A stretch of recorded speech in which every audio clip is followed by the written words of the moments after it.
আসসালামু আলাইকুম, hello everyone, welcome back to my channel. আজকে নিয়ে আসলাম আপনাদের জন্য হোমমেড বাটার রেসিপি।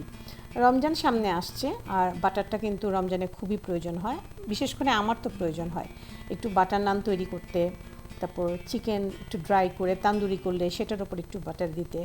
তো এরকম যদি ঘরে আমরা সর জমিয়ে ঘরেই হোমমেড বাটারটা তৈরি করে নিতে পারি তো অল্প খরচে কিন্তু অনেকগুলো বাটার অনায়াসে পেয়ে যাই। তো এইভাবে আমি দুধের সরগুলো 8 থেকে 10 দিনের মতো জমিয়ে রেখেছিলাম। রেখে সেটা এখন আমি ডিপ ফ্রিজ থেকে বের করে একটু নর্মাল করে নিয়েছি। নর্মাল করে তারপর আমি একটা ব্লেন্ডারের জারে এটাকে দিয়ে দিচ্ছি। আর অবশ্যই খেয়াল রাখবেন সরটা যেন কোনো রকমভাবে গন্ধ না হয়। গন্ধ হলে বাটারও ভালো হবে না এবং আপনার খেতেও কিন্তু ভালো লাগবে না, পুরো কষ্টটাই বৃথা। যাই হোক, আমি এটা ব্লেন্ডারে ভালো করে একটু ব্লেন্ড করে নিচ্ছি। ব্লেন্ড করার পরেই দেখতে পাচ্ছেন যে এরকম হালকা একটু দলা দলা পাকিয়ে গিয়েছে। তো অলরেডি বাটার প্রসেসিং শুরু হয়ে গেছে। এখন আমি একটা বাটির মধ্যে বেশি করে বরফ এবং ঠান্ডা পানি দিয়ে এই বাটারটা এটা ঢেলে দেব। যতটা সম্ভব ঠান্ডা পানি বেশি করে দেওয়ার চেষ্টা করবেন, কারণ এখন আমাদের দেশে অনেক গরম। আর কিচেনে দাঁড়িয়ে যেহেতু আমরা বাটারটাই তৈরি করছি, সেহেতু একটু যত ঠান্ডা পানি হবে বাটারটা তত তাড়াতাড়ি তৈরি হবে, আপনার কষ্টটাও তত কম হবে।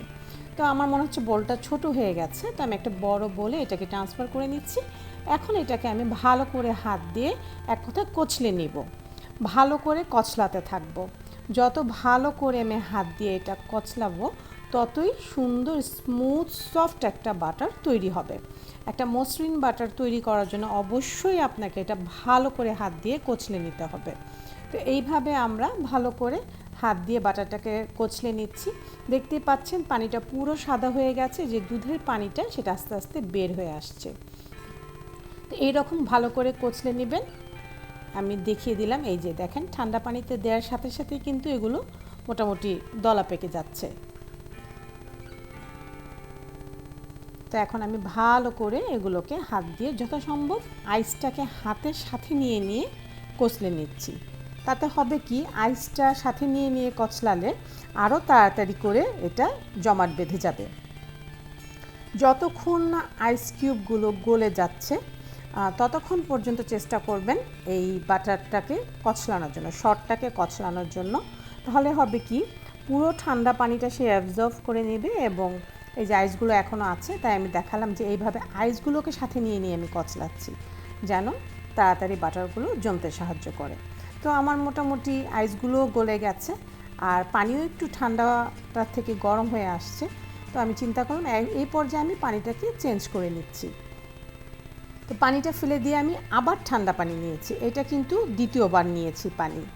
তো দ্বিতীয়বার নেবার পরও দেখছেন এরকম কিন্তু পানি থেকে যে দুধের পরিমাণটা আছে সেটা কিন্তু এখনও বের হচ্ছে। তার মানে আমাকে 3 থেকে 4 বার 5 বার হয়তো বা 6 বারও করতে হতে পারে, পানিটাকে চেঞ্জ করতে হতে পারে।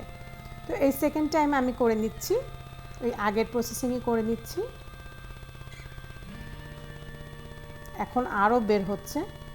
যতক্ষণ পর্যন্ত আপনার পানিটা পরিষ্কারভাবে বের না হবে ততক্ষণ পর্যন্ত আপনাকে এই কচলানোর কাজটা কিন্তু করতে হবে।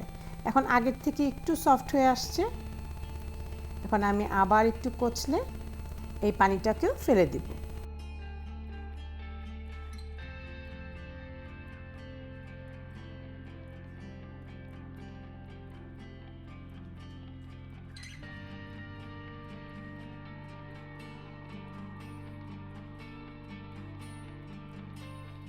এখন বাটারগুলোকে আমি একটা পাশে সুন্দর করে জড়ো করে নিচ্ছি যেন পানিতে কোনো অবশিষ্ট না থাকে। আর এখন টেক্সচারটা দেখেই বুঝতে পাচ্ছেন যে কতটা স্মুথ হয়েছে, কতটা মসৃণ হয়ে গেছে। তো আমি আবার পানি চেঞ্জ করে নিচ্ছি, এটা আমার তৃতীয়বার পানি চেঞ্জ করা। আবারও আমি সেই একই প্রসেসিং করেছি, বরফ পানি দিয়ে আমি তৃতীয়বারের মতো এটাকে আবার হাত দিয়ে কচলে নিব। তো ওই যে আগেই বলেছি, যতক্ষণ আপনার দুধ জাতীয় পানিটা বের হবে, মনে হচ্ছে পানিতে এখনও সাদা সাদা দুধ আছে, ততক্ষণ পর্যন্ত আপনাকে এটা কচলাতে হবে। মোট কথা হচ্ছে একদম পরিষ্কার পানি বের হবে, তারপর আপনাকে যে বুঝতে হবে আপনার মাখনটা একদম তৈরি। দেখেন যে কত সুন্দর স্মুথ হয়েছে। এই যে আমি এটা চতুর্থবারের মতো পানি নিয়েছি, ওটা ফেলে দিয়ে এখন আমি তুলে রাখছি। আমার মনে হচ্ছে আরও 2-1 বার ধুতে হবে। তো আমি একটা বক্সে নিয়ে নিচ্ছি, দেখেও নিচ্ছি যে আমার এই বক্সে পরিমাপ মতো হবে কি না। তো এই যে আমি যা আছে পানি থেকে দেখেন তুলে নিলাম। তো আগের থেকে কিন্তু অনেকটা পরিষ্কার হয়ে গেছে। এখন আরেকবার পানি দিয়ে দিচ্ছি।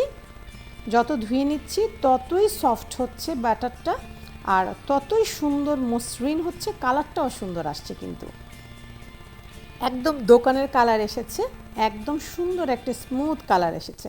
তো মোটামুটি এই পর্যায়ে আমার ধোয়া হয়ে গেছে। আমি এখন একটা কন্টেনারে সুন্দর করে রেখে দিচ্ছি। তৈরি হয়ে গেল না ঘরে করা ঝটপট, একদম সহজ প্রসেসিংয়ে অল্প খরচে বাটার তৈরি।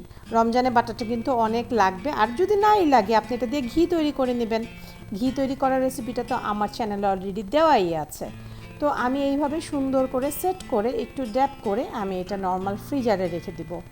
আর আপনার যতটুকু লাগবে আপনি ঠিক ততটুকু পরিমাণের বের করে নর্মাল ফ্রিজে রাখবেন। যেহেতু এটা হোমমেড বাটার, এটার কোনো প্রিজারভেটিভ করা নাই, সেহেতু এটাকে পরে আপনি ডিপ ফ্রিজে রেখে দেবেন, আবার যখন প্রয়োজন হবে বের করে নেবেন। তো আমি যখন এইটা আর বের করছি না বা কিছুই করছি না, তাই আমি বক্সে এটাকে সেট করে ফেলেছি।